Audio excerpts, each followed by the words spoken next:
하나님 말씀 신명기 15장 19절에서 23절 말씀을 보겠습니다. 구약 성경 287쪽입니다.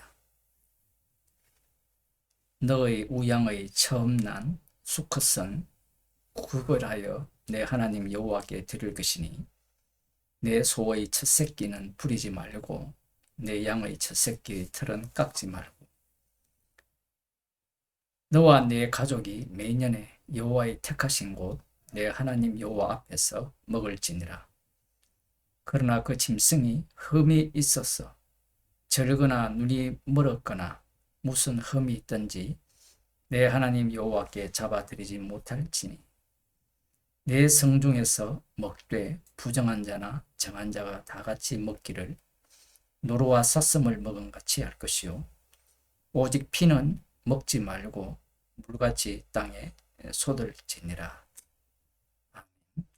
민수기 18장 17절을 한번 보겠습니다.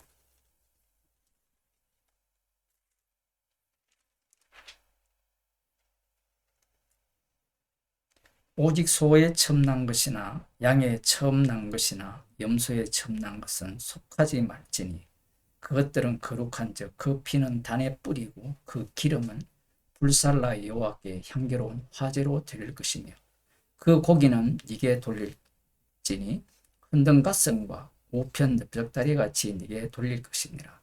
초태생에 대한 규례입니다. 우리 오늘 본문에서 우리가 유념해야 봐야 될 것은 물론 거룩한 것, 초태생 거룩한 것과 이 거룩하지 않는 것, 부정한 것을 구별하여 초태생이지만 부정한 것은 흠이 있는 것은 여호와께 드리지 못할 것을 말씀하시고요. 거룩한 것, 부정하지 않는 것만 구별하여서 여호와께 드리라고 하는 겁니다. 본래 출애굽기에서는 난지 8일이 되면 8일이 지나면 수양의 첫 것들을 여호와께 드리라 이렇게 말씀을 하셨는데 이제 신명기로 넘어오면서 고기를 먹을 정도가 되고 털을 깎을 정도가 되니까 1년 정도 되지 않았느냐 이렇게 볼 수도 있고요. 그리고 절기에 매년에 여호와께 택하신 곳 여호와 앞에서 먹을지라 하셨기 때문에 대체로 초막절에 먹었지 않았느냐 이렇게 해석을 합니다. 중요한 것은 여호와 앞에서 먹을 때 앞서 민수기 18장에서 살펴보았듯이 피를 이 번제단에 뿌리게 되어 있습니다. 그런데 이 부정한 것은 어디에서 먹느냐라고 하면 자기가 속한 성에서 잡아 먹는데 중요한 것은 그 피를 물같이 땅에 쏟으라는 겁니다. 앞서도 나왔죠. 피를 먹지 마라. 생명은 피에 있다. 이런 말씀을 하셨는데 여기에서 왜 또 이렇게 말씀을 하시느냐 하면 이 피라는 것에 피가 어디에 쏟아져야 되느냐라는 거예요. 번제단에 쏟아져야 되는데 번제단에 쏟아질 그 피가 약속의 땅, 그러니까 번제단 외에 곳에 쏟아진다라는 거예요. 그럼 이 피가 무슨 약속의 땅과 무슨 관련이 있느냐라는 거예요. 그냥 피채 먹지 말라고 하니까 물처럼 쏟으면 되지 않느냐 이 의미로 끝나느냐 아니면 정결한 초태생의 피가 번제단에 뿌려지는 그것과 같은 차원에서 말씀하시느냐라는 거예요. 이 땅에는 뿌려져야 될 피가 있고 쏟지 말아야 될 피가 있어요. 창세기 4장을 한번 보겠습니다.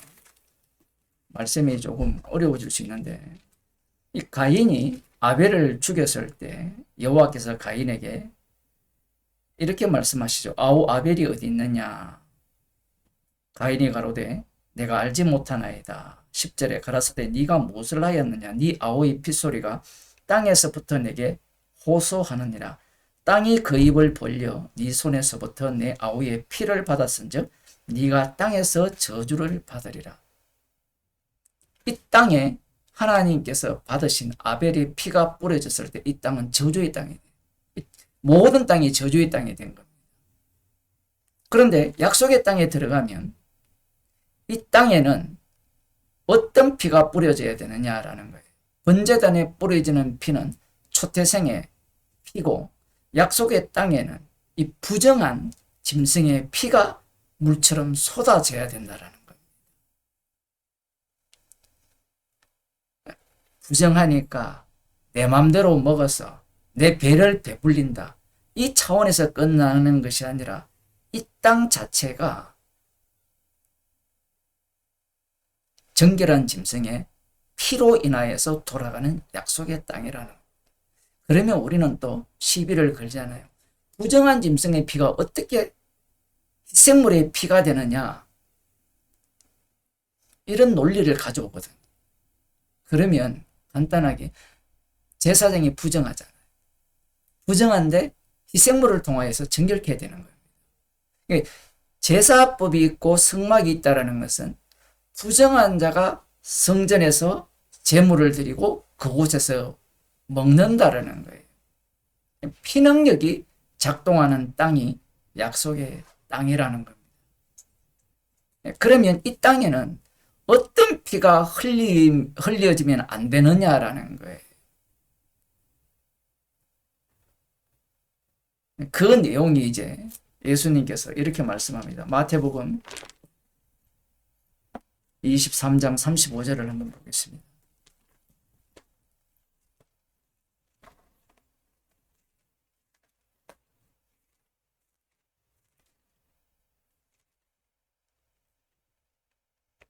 유명한 말씀이죠. 그러므로 의인 아벨의 피로부터 성전과 제단 사이에서 너희가 죽인 바라가의 아들 사가랴의 피까지 땅 위에서 흘린 의로운 피가 다 너희에게 돌아가리라. 예수님의 말씀이 무섭습니다. 아벨의 피로 출발을 해요. 아벨의 피가 흘린 자리는 약속의 땅이 아니에요. 이방 나라가 여기에 포함이 되죠. 그러면서 이 바가랴의 아들 사가랴 성전에서 피 흘려 죽임을 당했거든요. 이 피까지 땅 위에서 흘린 의로운 피가 다 너희에게 돌아가리라.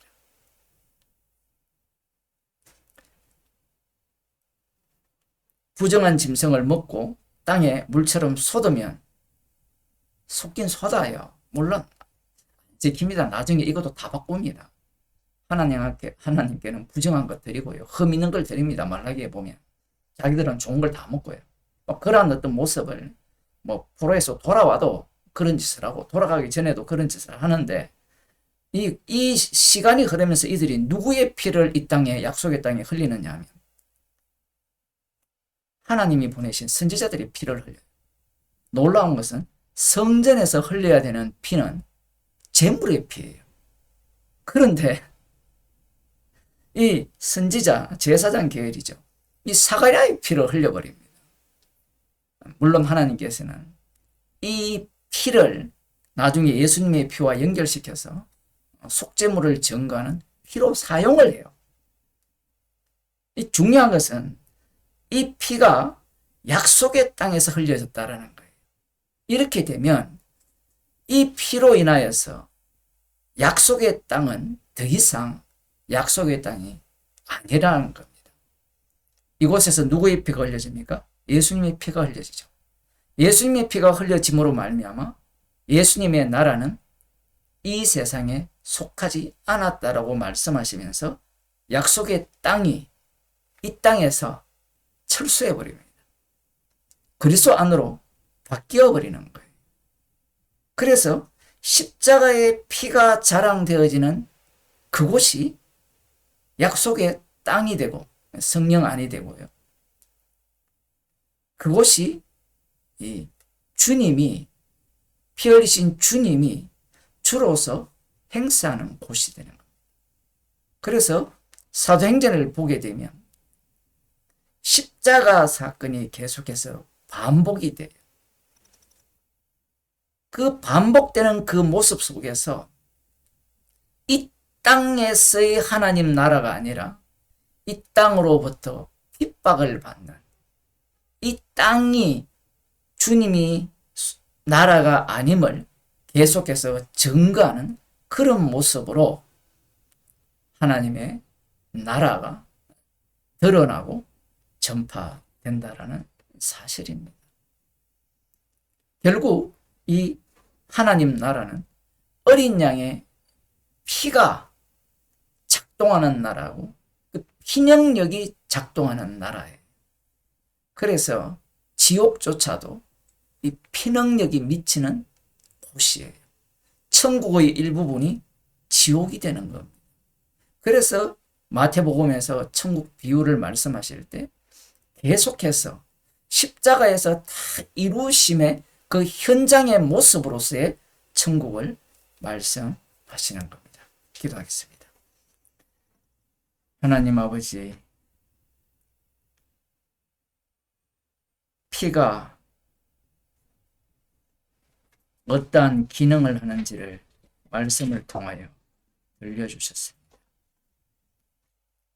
하나님 아들의 피가 약속의 땅에서 흘려짐으로 말미암아 주님이 약속하신 천국이 이 세상에 속한 것이 아니라 그리스도 안에 세워졌음을 저희들에게 알려주심을 감사드립니다. 천국 백성으로 살아가기에 십자가 안에 있는 자로서 날마다 그 어떤 것도 죄 아닌 것이 없음을 알게 하여 주시고 십자가의 피 능력만을 뽐내며 자랑하는 주의 백성이 되게 하여 주옵소서. 예수님 이름으로 기도드리옵나이다.